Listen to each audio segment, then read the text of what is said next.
hakuna kitu kingine kitakachokusaidia. Hata kama ungekuwa unatoka katika familia ya Yesu, usipofanya kazi utakufa maskini. Sasa unajua nini? Sijui ni ushamba, sijui ni nini. Siku hizi kufanikiwa lazima utoe, yani utoe kafara yani. Sasa sio hivyo, useme sio hivyo.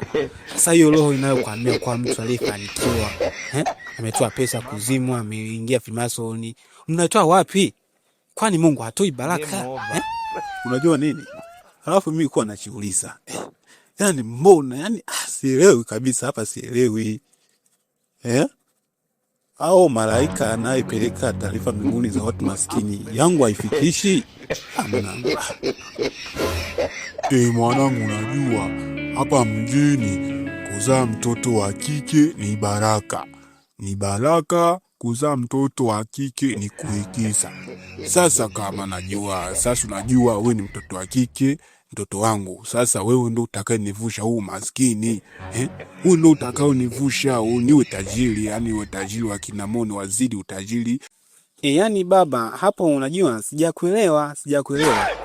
Nifafanulie, unamaanisha nini kusema kwamba kuzaa mtoto wa kike ni biashara, ni kuwekeza, ni baraka?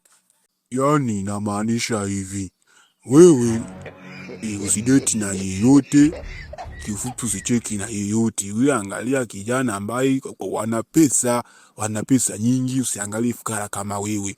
Najua ndege wanaofanana huka pamoja, lakini inatakiwa wewe uangalie unaishi kwenye mazingira gani. Love, love, love, love, no. Love, love, love, love, love.